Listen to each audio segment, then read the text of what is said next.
Hey Fit Fam, how's it going? Coach Alicia and I are here talking to you today about the InBody and your InBody results that you get from it. Few key points that we really want to touch on today since it is InBody week. One, please make sure you're scheduling your InBody so we make sure that you have enough time to get back here, get it done, and then also so we're able to follow up with you on your results. The first thing that I want to go over is our InBody machine. A lot of people have different kind of scales at home. Some people have on the floor scales that have the sensors on them, and we think that it gives us all the information that we need, and we might ask ourselves, what is the difference between that and our InBody machine? Besides the very vast difference in the cost of it, our InBody machine has 8 points on it. So there's 8 points, 8 sensors on the InBody, 2 on each hand and then on the floor. What this does is it sends electrical waves throughout our body. So with our hands, it sends it up through our arms and then through our body to our feet, and it's constantly rotating. What that's doing is it's measuring how fast those waves go throughout our body, and that is measuring your muscle mass and your body fat and your body water. That is extremely important to know because with your on the floor scale, with only the sensors on the floor, that's only sending the waves up one leg and through the other and traveling the distance and the speed that it takes to go from one side over to the other. It tends to slow as it gets towards the upper part of your body, which is where the hand sensors on our InBody, it kind of re-shocks those waves and gets them going at the speed that they need to, and it's just a constant flow of motion. So it's really important to know the difference between our InBody machine and our on the floor scales that we tend to see. Your results will vary, they will be different, but your most accurate results will be here from our InBody machine. So schedule those InBodies, get them in, and then we're going to clarify some of the information that you get from the InBody sheets, and Coach Alicia is going to take it away because she is a mastermind behind it. Hey guys, it's Coach Alicia. So I am going to kind of shift gears from how Tiffany described why the InBody scale works and why it's different than your scale at home, but why even do an InBody? Why not just look at the number at the scale and continue to track your results that way? The InBody is going to, instead of just giving you one single number, break it down by body composition. This is huge because the only thing truly that we all want to lose is body fat. So we can say we want to be at 125 again, but what we really want is to lose the amount of fat to be at that size again. If we are losing muscle mass to get to that goal weight again, you may find that your clothes are fitting better and that your body's smaller, but you're not going to have the smooth definition. Your body fat percentage isn't actually going to budge much at all because you're losing muscle mass without possibly a lot of fat loss. So our goal is to lose fat and maintain as much muscle as possible, because when you go back to eating normally again, your BMR that we see on our InBody is actually controlled completely by muscle. Muscle runs our metabolism. So if you had, say, 40 pounds of muscle on your body, you're going to have a BMR between 1,100 and 1,200 calories that your body's burning at rest, versus if you have 60 pounds of muscle on your body, you're going to naturally burn 1,500 to 1,600 calories at rest. So that's an extra 300 to 400 calories that you're burning, not doing anything extra, just because of the healthy muscle tissue you have on your body. And I'm not talking about bulking up and looking like Arnold Schwarzenegger. I'm just talking about healthy muscle mass that helps prevent osteoporosis and losing our bone density and just slimming our body composition. So next I'm going to transition into when to do the InBody. So the best times to do the InBody in an ideal perfect world, which I know we don't always have, and sometimes we can just grab it when we come in for a workout, but in a perfect world we want to do them first thing in the morning and you've hydrated really well the day before. So if you sat at the beach all day sipping cocktails, the next day isn't really the best day to come in and get that InBody because it's not going to be accurate for you. The way the electrodes run through our body and the sensors work is through hydration, through water. So when we don't have a lot on our body, it's not going to be an accurate result. So really hydrate well the day before. Drink a nice glass of water that morning. I can't tell you the amount of people that tell me they didn't drink all day so their weight would be lower, but that's gonna mess up your results. Don't do that. If you're able to go to the bathroom before, that's ideal also. Any extra stool in your colon and things like that can offset the reading if you're really backed up, depending on what you've eaten. They even recommend not drinking a lot of caffeine simply because it can flush the water out of your body. So first thing in the morning, after a good night's sleep and being well hydrated, before you've eaten, before you've worked out, or at least 3 hours after you've worked out. So if you worked out in the morning and you have to come in the afternoon, have it be at least 3 hours in between. And if you can avoid caffeine. So also, a disclaimer, we try to be really diligent about reminding people before they step on, but if you have any sort of pacemaker, that can, because it's an electrical impulse, not one that you feel, obviously you all know, but it can offset with, mess up your pacemakers. So just make sure if you have a pacemaker or anything electrical in your heart, not to do an InBody. All right, next we're going to transition into the biggest part of this video, exactly how to read your InBody. This isn't a substitute for you guys coming and asking us questions. We want you to ask us questions. We want to help you analyze your InBodies and what you need to do to course correct or hit your results faster. But it's also nice to be able to look at it and know what you're reading, know what you're seeing.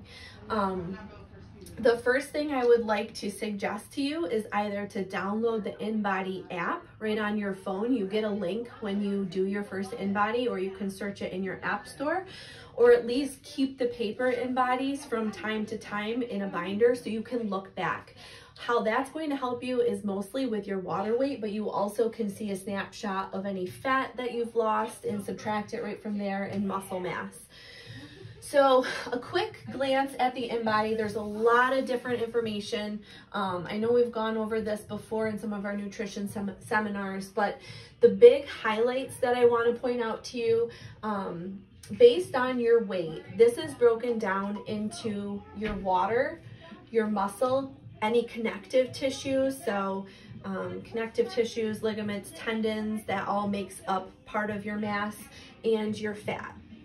So looking at our water first, it's hard at a quick glance. I don't usually get my calculator out and figure out what your water weight should be, but an average water weight for women is 55% of their overall mass, but it can be a range of 45 to 60. An average water weight for an adult male would be 60%, but it can range anywhere from 55 to 65. So with that being said, I'm not going to look at that and be like, oh, you're dehydrated. I can give you a goal of 55% of your body weight should be your water, but what this is really helpful for is looking back on future subsequent InBodies or previous InBodies to see how your water is different. The majority of our water is held in our muscle mass. So 70% actually is held in our muscles. So if you're really hydrated one day when you do an InBody, and then the next time you do one, it was cocktails and beach day, your InBody is probably going to show you lost a significant amount of muscle mass, and it's not actually true. So what I do is I look at what your water weight was the last time you did one, and if it's completely mirroring what your muscle mass says, that's probably the culprit. If your water weight is pretty dead on and you still lost muscle mass, we've got to do some adjusting with your macros, and we'll talk about that in a next video coming where we really dive into nutrition a little deeper. But the best way that you can tell me that you're hydrated is if I ask you if you're drinking close to half your body weight in ounces of water a day, and if when you go pee, it's light yellow to clear. If it looks like apple juice, you've got some drinking to do. The next thing that we dive into when we look at the InBody that's really important is your skeletal muscle mass. So this person, if you look at their muscle mass, if you go to the body fat, lean body mass control up here that everybody has on their InBody, this woman, Jane Doe, has to put on, there's a plus sign, she has to add 8.4 pounds of muscle to her body just to be at a healthy body fat percentage and muscle weight for her. So sometimes when we're on diets and we kind of lose weight really quickly, and I don't want to get in the weeds with that right now, we'll talk about that next video too, but we can lose a lot of muscle mass too. And again, that's detrimental to our BMR. It's just going to slow down our resting metabolism for the amount of energy we're burning on a day-to-day basis. So this person has to build muscle mass. We do that with enough recovery, enough protein, enough calories, and the right workouts. If you're significantly under your calories, you're probably going to lose some muscle mass. Or if you lose weight really quickly, you're probably going to lose some. If this says 0, which unless you're a woman in your late 50s to early 60s and you've got estrogen working against you with menopause and our bodies naturally muscle waste a little bit, you're probably going to have 0 pounds here, or unless you've been really sick or on a crash diet. The majority of people won't say they have to gain muscle. That doesn't mean you can't. We can always build a little bit of muscle mass if we adjust our macros, our calories, and focus our workouts to build muscle. Our body fat is the other thing we look at. So from one InBody to a next, say you did, let's see, where was hers last time? So I'm going to guess, because she lost a pound of muscle, that she also lost 2 pounds of fat last time. So if her fat mass was 50.7 pounds on her last one, you'd be able to set them side by side and see easily, I lost 2 pounds of body fat, and it also looks like my muscle went down a pound because she lost an overall of 3 pounds from the last InBody. With that being said, her body fat percentage also dropped because she lost more fat than muscle. If she didn't lose any fat and she just lost muscle, her body fat percentage would have went up. So sometimes people also pull me aside in a panic and they say, my body fat percentage went up, I've been tracking, I've been doing this, and they're actually dehydrated and it looks like they lost muscle, but they actually lost fat and water. So it's really important to understand what all your numbers were from the last one to the next one. Your body fat percentage, which is more significant than a BMI doesn't take into consideration how much muscle you have, but your body fat percentage is a direct reflection of your muscle mass and your fat mass ratio on your body. So as your muscle goes up or as your fat goes down, both of those things are going to make your body fat percentage drop. If you have no idea what your body fat percentage should be and need a guideline, we do have charts back here that'll show you based on your age, your height, your gender, where you should be at.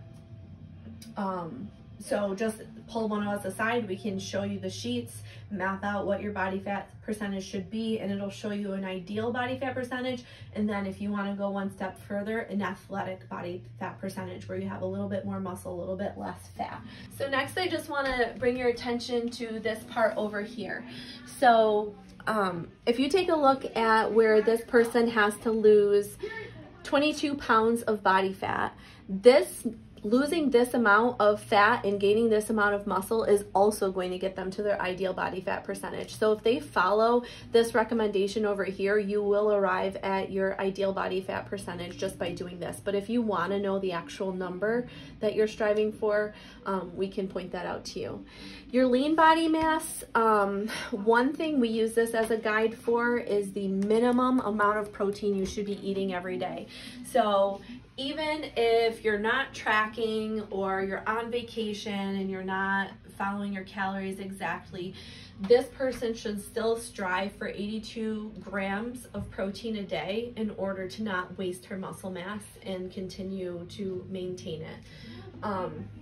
With that being said, like I talked briefly about recovery, like if you're not getting enough recovery between workouts and you're doing doubles all the time and not getting enough sleep, inadequate protein and the type of workouts you're doing can also affect your muscle mass and your ability to build it or lose it. And the last but not least, your BMR. So BMR is, or basal metabolic rate, is your calories that you're burning at rest. If you are doing a Netflix and chill day, not doing any workouts, this person should eat a minimum of this amount of calories just to have her organs functioning properly and her metabolism not slowing down. When you add on top of that the steps that you do, like if you have a watch and it's saying you're hitting 10,000 steps a day without your exercise, that's all extra calories you're burning, right? And if you have a watch, you can look at your BMR that's on the InBody and see what your watch is telling you, and I guarantee it's well over what your BMR is. So we try to find a sweet spot in between above your BMR and below how many calories you're burning a day. Through a series of calculations based on how many times you work out a week, how active you are on a regular day, and we have an app for that. I've always wanted to say that, but it will always be higher than your BMR. If it does go lower than your BMR, your body is going to go into starvation mode to protect you, and when you do start eating higher calories again, it's already been set to that lower set point you've been eating at, and you're just going to put on more weight because you're not burning at that higher rate anymore. That's where the extra pounds come on from yo-yo dieting. So that's super important. We're gonna dive more into that the next week. I know we've thrown a lot of information with you surrounding the InBody today, but hopefully you can use this video as a resource to go back and watch if needed. Especially being InBody week, please schedule your InBodies, come in and get it done. Even if you don't think you're gonna like where you're at right now, it's a set point to see where you're at and go from there to either continue crushing those goals or readjust and see what you need to do to start tracking in the right direction. Thank you so much for joining us. Like Coach Alicia said, get that InBody in, ask those questions, use the comment section. If you have the question, somebody else probably does. I know I had a lot of questions when I first started. I had no idea how to read that thing. Alicia was my lifeline for that.